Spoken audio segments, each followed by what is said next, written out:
such a pleasure to get to talk to you, man. Oh, thank you. Thank you for having me.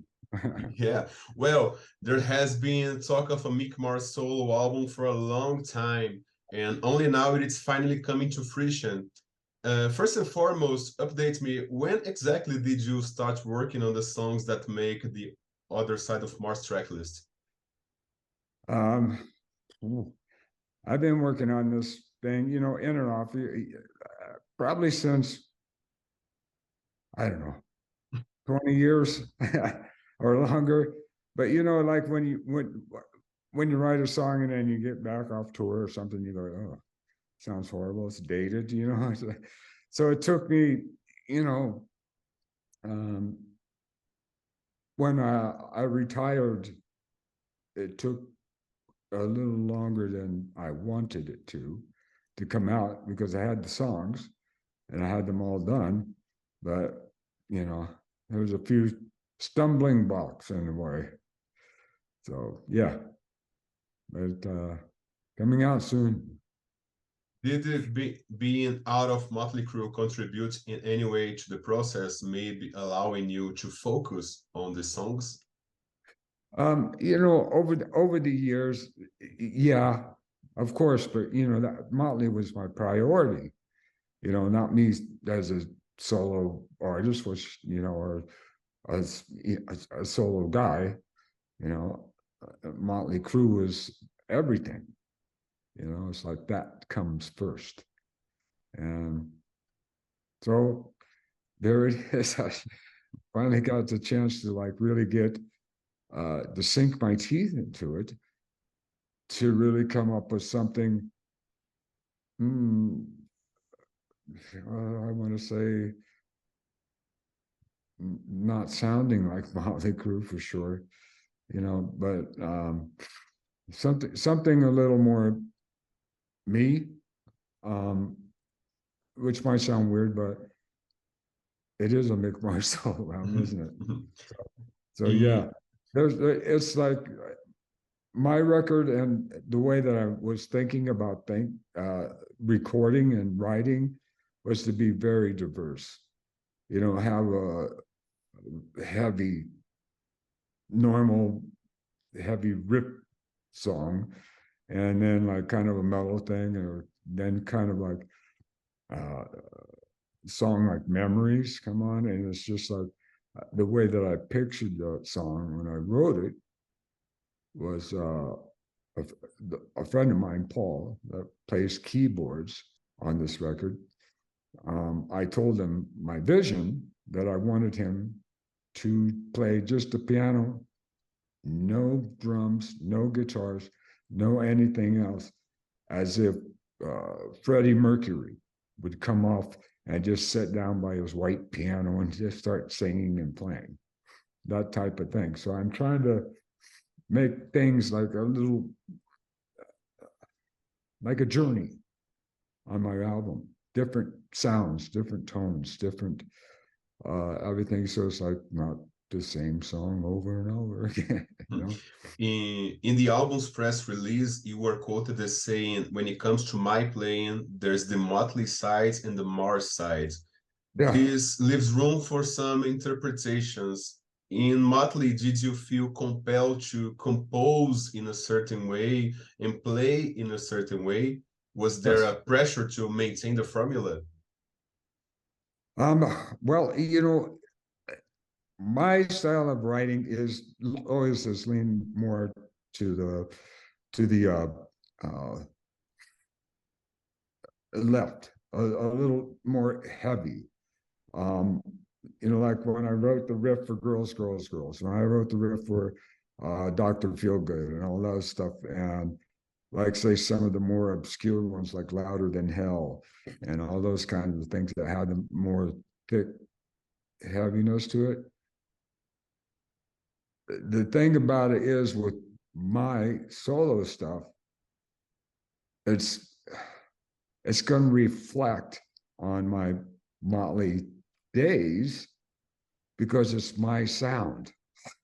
You know, the sound that you hear on all the Mötley Crüe songs is me, my tones, my style, my playing and stuff. You know, it's like I basically reinvented some of myself, but some of it is still like, it's still my tone, So I don't know how to explain it other than that. Looking at the song titles, Broken on the Inside, Right Side of Wrong, we tend to assume a certain autobiographical nature. How much of what we hear is actually inspired by real life events? Have you heard the songs before? Yeah. Loyal to the Lie? Sure. Okay.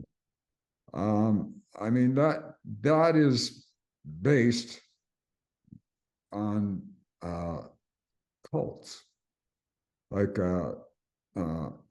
Charlie Manson, the cult he had back then, Heaven's Gate, and Jim Jones, and that kind of a thing is like, how the heck can you listen to one guy give up your world, your money, your life, your clothes, you're this, and guess what? You end up dead because you've been loyal to this guy lying to you. And so it's like based more like that. And it upsets me. It always has, of being like, how can one guy tell you what to do? Dad, yes. Mom, yes. And but one stranger telling you what to do, no, that don't set well with me at all. So, of the songs I heard, perhaps no one encapsulates the title The Other Side of Mars better than Memories. No one would expect to hear a piano ballad on your solo record. I would like you to talk a little about this track. That's exactly why I wrote it. Memories, right? Yeah.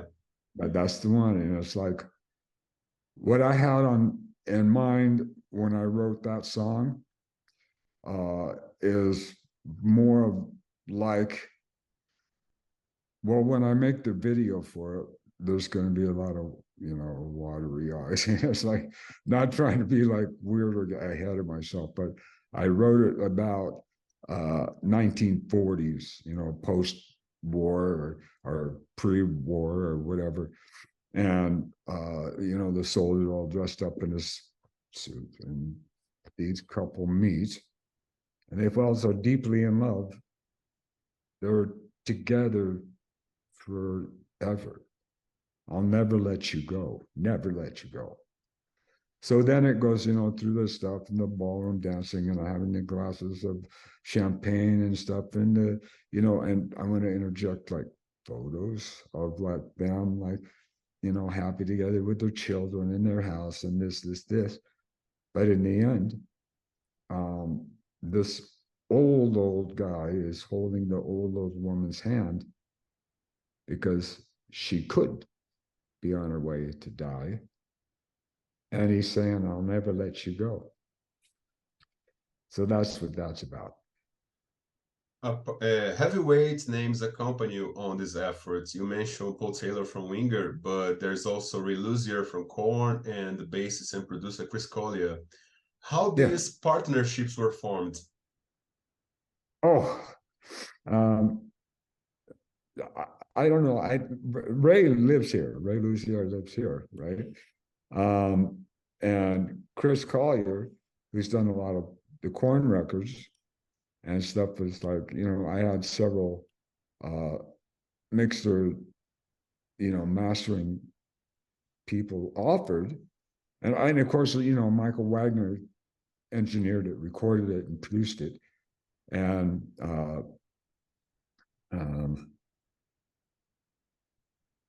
let me see. Let me get the order right. Yeah, Michael came in, did all that, and then Chris entered, reference from Ray, of course, because he did it Korn stuff. And so I sent it to him in Vegas to mix and master, and he sent stuff back to me all the time from Vegas. I went, yes, or do this, or do so it was. It just kind of fell together. knowing people, and and things like that. So There was an expectation from the fans that John Corabi would be the vocalist on your solo album. Why did yeah, this not materialize? he was doing. I really wanted him to sing on it, but I know he was busy with Dead Daisies and doing these other things. I don't know. He was kind of like not adamant, but kind of like like a unsure. And John is a good friend of mine, and it's like kind of like we both kind of decided that they should Dead Daisy and not kind of not repeat the 84 album, was it 94. 94? Yes, I'm 10 years behind. but yeah, that kind of thing, and it's like I think we made the right choice to have him uh not to sing, even though he's got an incredible voice. The Other Side of Mars hasn't even been released, and you're already working on the next album. No pun Yeah. intended, are there still other sides of Mars to be explored? Oh, yeah. If you listen to the songs Killing Breed and Undone, that's number one of those sober ones that Killing Breed is just exactly what that is. But yeah, leaning more toward that style of writing. Like when I say, like, in interviews and stuff, to go a little bit left, so like I don't alienate my fans or anything like that, but just to take them on this journey I'm going to myself, writing with me. And that sounds a little bit corny, but it's a process of me growing and hoping, that my fans get it, but I can only go like a little at a time. If I came out with what I'm doing now as my first album, I think pretty much I'd lose fans and possibly gain some, of course. But yeah, so it's like, and I have to interject this, like the next album will definitely have some big time, metal stuff, but I'm really, really working really hard on not repeating the 80s, and I just can't see grandpa and great grandpa up on stage hopping around with,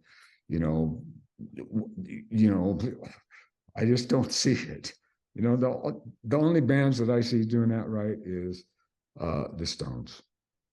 They're about the only ones that can be old. I see these. I say, look. But is there any chance that you will take the stage to perform the songs live once the album is released? I would do that on not like a major tour, but like like one-offs. If let's say, and small venues too, like something like House of Blues, we call, like maybe 1,000 or 1,200 people. I'm over the arenas and the bigger places like that. It's just I'd like to make it more intimate and more personally intimate kind of that. But yeah, and I would do like one-offs like that, but not like a full-blown like tour. I would do like residencies, where you're there for 2, 3, 4, 5 days or whatever, and that's easy. You just go up and play and go to sleep or play video games. Since the announcement of the stadium tour, Mötley Crüe has been frequently featured in the news, and many of them not necessarily being favorable to the band. For example, recently Greg Lynn speculated that Nick Six did not record many of Mötley's bass parts in the albums. From what you remember, is this true? I can't comment on that. Okay. In a recent interview, producer Tom Verman also questioned the truthfulness of some stories told in the book The Dirt. Are there stories that were exaggerated from what really happened? You know, maybe I don't know what they're writing anymore. I pay no attention. And, you know,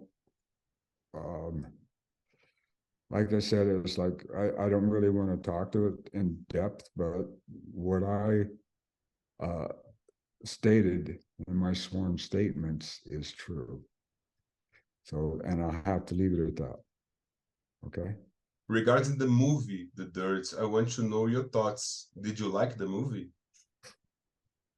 Yes, it was very good, but they left some of the best parts out. You know what I mean? Well, there are some. That would be rated like, don't watch this. Taking into account how things unfolded from the stadium tour on, do you believe it would have been better for Mötley Crüe to keep the promise made to the fans in 2014 that the band would no longer perform after 2015? Yeah, that's what I thought too. You know, it's like that was the, you know, the final tour. You know, and I did restart writing in 2016 again, and doing that. But I guess from the Dirt movie, there was a lot of people that wanted to see the band again. It was kind of like resurrected, and all the you know, all the publicity and all this and the other that was going on, and this is, you know,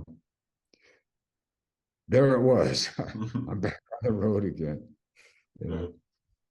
When you look back at Mötley Crüe's 14 years of history, what do you consider the biggest achievement? That's a tough one because I don't know.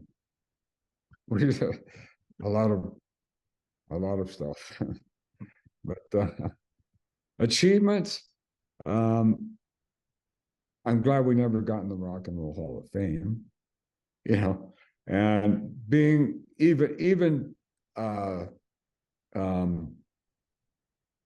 considered for a Grammy, Mötley Crüe, was kind of cool, you know, and that stuff is like, but we were always like the, you know, the mean, rough, drug addict, drunk band. So I don't think there was like too much respect, but I'm there. There was a lot of respect, and I still respect Mötley Crüe, of course. You know, and what would you say is your biggest regret regarding Mötley Crüe's history? I don't think I really have any. You know, Mötley Crüe did a lot for my life, did a lot for everything, and you know, I really like, you know, I'm happy about what we did together for the 40 plus years or whatever it is, but also my body with this AS, right, is beating me down so far, and I'm not a youngster anymore. You know, 72 years old, and with this stuff, it's just like it got to be pretty hard, you know, toward the end. Can you imagine a band like Mötley Crüe emerging today? You know what? I hope so, but I hope they've taken it to another level. And I've always said it about younger bands. You know, it's like, why don't these all the 80 guys just like sit back and enjoy what they're doing and whatever it is. And but the youth, to me, it's the younger people that matter now, because we've already done it. Move over, step aside, and give room for this guy, because those guys are going to take it to this level. And the next, you know what I mean? So that kind of like, you know, bothers me a little bit, but people want to see it still. So I don't know. Even the younger generation is like, oh. You've been to Brazil 2 times, I think. What are your memories from the country? A lot of people. And it's like a lot of people at the concert, and I'm going like, wow, wow, wow. You know, when I'm in a particular city or whatever, I usually stay in my room, but the overwhelming craziness of the fans and the things that just like, ah, and it's like, it's very cool. I mean, Brazil, well, mostly a lot of South America is like, what can I say? Louder, more excited than like Americans are. Europe does that too a little bit, but not like, I don't know. Yeah. So I don't mean to be like weird about it, because it's like, you know, Brazil is quite, yeah. The album will come out in February next year. Yes. Besides the album release, what can we expect from Mick Mars for the next year? Well, I'm working on my second album now, today. And because I have, number one, the momentum. And like I say, it's like to take it to the next level. I don't want to put out the same record twice. You know what I mean? A lot of bands do, because they're touring and they come back and they're like, your manager or record company goes like, you're out for 6 weeks, make an album. And you're going like, oh. And then that is their worst album. The second, you know what I mean? And I'm not trying to do that. So probably the whole next year, I'm going to rebuild my studio again and keep recording new records as long as people are digging them, I guess.